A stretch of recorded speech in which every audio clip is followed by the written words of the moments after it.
Nico Blanco, doon sa success mo ngayon, sa success ng love team nyo ni Anthony, hindi ba siya nagsiselos? Kasi kung ako yung boyfriend, parang sa sobrang click nyo, tatablan ako eh. Hindi sila sa sarili. Supportive siya. So okay lang ba sa kanya? Kasi balita magkakaroon kayo ng next project ni Anthony. Yeah, supportive siya sila na next project. Ano ng development doon? Kailan na mag-push through ba siya? Magsa-start na po kami soon. Ngayon lang, ready lang yung table readings, yung workshops, ganun po. So, parang ito yung highlight talaga ng career mo, Marias, dahil ang daming nagkagusto dun sa role mo. So, parang talaga ngayon yung year mo, di ba? So, at this point of your life ba, anong mga priorities mo, Marias? Career or personal life? Kasi medyo matagal na rin kayo din ko. What if at the height of your career, bigla kang alokin? Uso pa naman yung mga marriage proposal. Focus lang po ako sa career. So, mas priority mo pa rin yung career. Pero do you see yourself ending with Rico?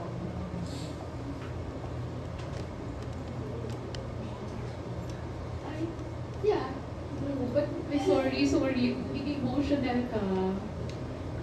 Sorry. Would you like to say something?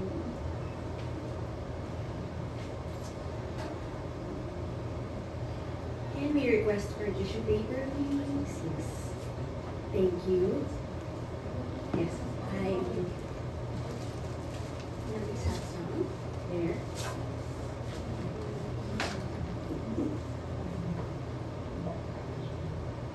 I'm so scared.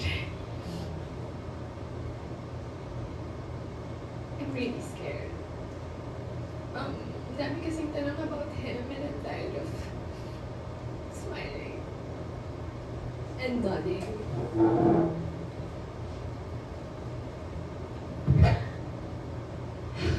I'm so scared because if I announce it, then it's real.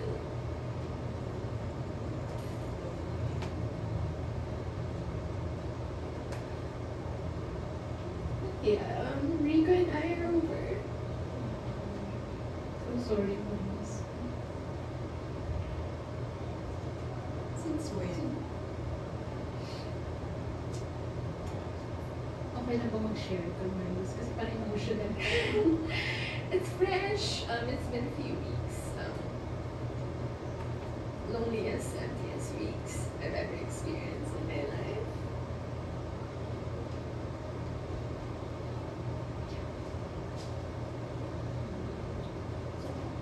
I know, may pinagdadaanan ka nga.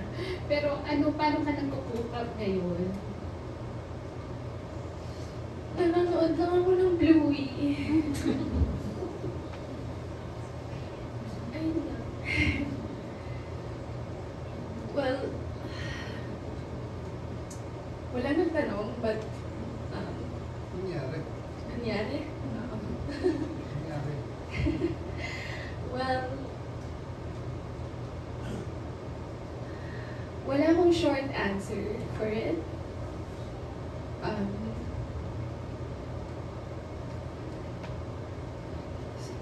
Hindi ko rin siya malabas ng isang statement lang kasi hindi ganun kadali. Hindi ganun kadali.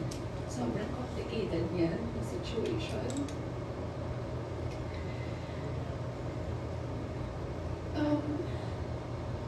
Rico and I, our universe was so beautiful. It was so full of love, laughter, music, everything. It's spontaneity, everything. Sa 5 years namin together, we were always on the same page. Always on the same page. And I don't know what happened to me. Maybe I turned to the next page and saw a new perspective sa life. I had visions of who I want to become, how I want to evolve. I'm so curious about the world. the truth is, I am going through changes. And alam naman natin yan, change is either good or bad. But what I hate about change is that it's inevitable. Hindi mo siya matatakasan. And wala ka nang ibang gawin kundi you have to face it and confront it. Because it's been in the back of my head. So yeah,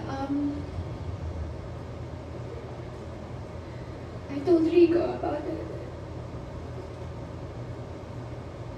I told him my problems, my issues sa buhay. And he took it like a man. He took it like a man.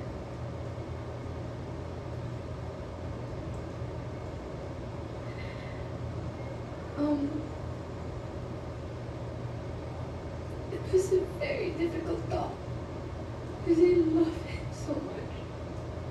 I love him and he loves me. But I have so many questions about my life and how will I go on sa buhay with him when I have so many questions about me, my sense of self. It was so difficult. But it was a very polite separation.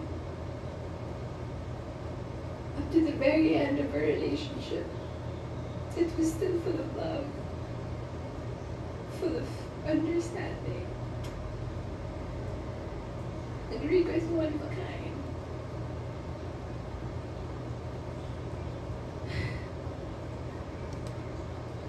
If only I could skip through my 20s, you know. But I can't. I have to face it. I have to sit with my feelings and acknowledge my changes. And Oh, sorry to hear that, Marisa. Pero once and for all na lang din, I'm sure kasi after your being open about your situation, maraming magtatanong dahil na kung nag-click yung ano niya ni Anthony, baka madamay siya at isipin ng mga fans na may kinalaman si Anthony sa breakup. Paano? Anthony is out of the picture here. It's just mainly me and Rico. Mainly me. I'm the issue. So after this, okay ka pa bang magsalita? Or this is the first and last time na you'll talk about it? This is the only time I'm gonna ever talk about it. Since, well, we're at it. I would like to humbly ask the public to look at us, Rico and I, with understanding and love, because we were both grieving. Hindi naman makakontrol yung mga opinion ng mga tao, but please don't direct your hate towards Rico. Because he's too precious for that. If you guys want to throw some punches, I'm ready to take them. Yeah. Thank you for being honest, Marius. Sorry. Okay, thank you. Thank you, Ms. Janice. And Maurice, if you'd like to compose yourself first. But we're all, of course, very affected also. And we're here for you, Maurice. Thank you so much for being brave in facing this. Kanina nga napapansin na namin, marami na talaga nagtatanong sa'yo. And even online, I'm sure you're seeing the speculations of people, and we're sure it wasn't easy. But thank you for saying that statement here. And of course, we hope for the happiness for the both of you. Yes, whatever that may be at this point in your lives, we both wish you the best. Yes. Now, speaking of wishing you the best, again, we wish you the best in all of your projects, and that includes Marupok AF. Oh yeah, Yes. forgot about that. So, Ayun guys. again, congratulations. Thank you, Vijay. Guys, sana panoorin niyo Marupok AF. Available siya sa Ayala Cinemas. This movie has a really deep message and a very important message. So I hope you guys watch it. Yeah, yun na. Maurice, I'm sorry to do this to you, but there's actually one more question. Ano yan? Go lang. One more, Okay. And this will be coming from Mr. June Lalin from Abante. Hello po, Sir June. Alam ko medyo nakakalma, pero may isa pa tayong friends from the media. Actually, lahat kami naiyak ko. Yes. It's a very touching to moment. Pero, syempre, ang tagal na rin naman talagang lumalabas yung hiwalayan yun. Pero, syempre, so, alam ko how much yung hirap for you na iwasan mo na yung mga tanong na yan. Pero, kami dito, mostly, talagang tinahangaan ka na for being brave na yun nga, magawa mo aminin. And ang ganda ng sinabi mo na huwag isisi kay Rico, huwag itapon sa kanya lahat ng blame. No? Ang sarap lang na kahit nauwi sa hiwalayan yung relasyon niyo, yung talagang pinipilit mong ipagtanggol siya, pinipilit mong huwag siyang kumbaga, syempre, iba kasi mag-1+1, ano nangyari, kahit sinabi mo na ikaw yung nagsabi sa kanya, yung maraming question, maraming kang pinagdadaanan. But ang sarap na, siguro si Rico will be very, very proud of you, very, very happy for you na, yun nga, despite everything, kahit ano pa, kasi ang daming naglalabasan sa internet, sa SOCMED, na dahilan kung ano, dinadamit, pati nga si Anthony. Pero, yan, ang ganda. Sa tingin mo, anong magiging reaction ni Rico? Or pinag-usapan niyo ba ito? Na, syempre, pareho kang celebrity. Nag-usap ba kayo na, sige, aaminin ko na, sasabihin ko na wala na tayo? Pinagpaalam mo ba sa kanya?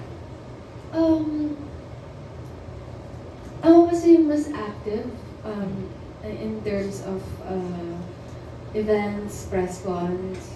So I asked him, paano natin to gawin? How will we say it?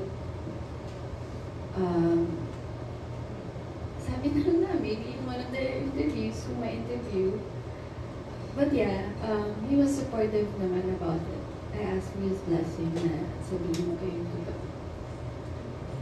Ang ganda ng sinasabi mo about him, no?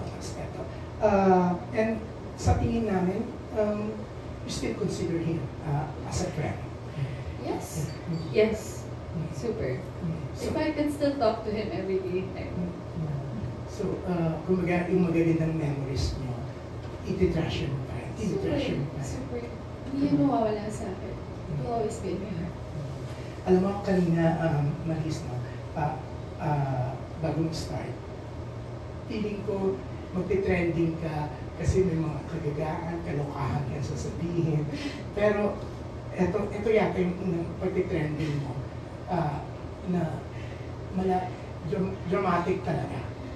Hindi ko yan expecto. Kasi, sunod-sunod na kasi yung tanong kanina na about heart and love and ano, and then just, you know, hirap lang mag-pretend. Ang hirap din mag-construct ng sentence na alam mo naman, totoo, hindi ka okay. And we understand that because you said Yes. nga na if you say it out loud, it becomes official, it Yeah. becomes real, and this is the first time you said it. So we understand it, Paul. And kami naman, we're all supportive of you. And kasi kami, we love you. Isa ka sa pinakamabait na celebrity, Thank you. mapagbigay. Salamat po. Actually, si Maris, ito, even in Can't Buy nila, Pinanin Press, kaya pinapalis na sila, pinapapasok sila. Sila ni Anthony talaga, talagang pinagbibigyan yung mga press na nag-interview, di ba? Dalawa kami ni Dix, nakapag-interview kami sa online show namin, naging trending pa ngayon. Sa kalokahan nila, binasa na yung TT. Pero yun na, ang bait mo, kasi kaya ang masasabi ko, we're all here to support you, di ba?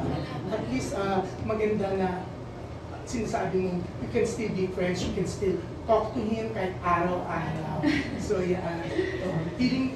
feeling namin sa sinasabi mo, kahit syempre, iba, magiging talaga, madadami si Anthony. Pero feeling namin walang third party. No? Wala. Official, no third party. Pero yan, congratulations pa rin sa mga nangyayari sa career. Yun nga lang, masakit na yung love life mo, you have to sacrifice. Pero at least, you're doing great with your career. So, ako, congratulations dyan. And I hope makapag-heal ka kaagad kasi hindi kami sanay na isang malis na pa. Teka lang, palabas niyan mamaya. Pero yan, ako, papanoorin ko yung movie mo. Thank you. Support ko sa iyo. Kasi mabait kang tao. Oh, thank you. And yun nga, hopefully, you can move on ng madali. Kasi nga, hindi naman kayo magkaaway, di ba? Magkikita kayo. Yan. Thank you. Yun na lang, hindi ko nakahabaan ng tanong. Para makaiyak pa siya mabuti. Yan. We love you. Thank you, Sir June Lalin. Of course, we echo his sentiments na talagang we're all here for you, Maurice. Thank you so much for being generous this afternoon, and we wish you the best. And now, I'm giving you the floor to say your final message to your fans, to everyone watching. What would you like to say? Mahal ko kayo, my Stellars. Thank you. Thank you to the press na pumunta dito. I hope you guys watch Marupok AF. It's still showing on selective cinemas in Ayala Mall Cinemas.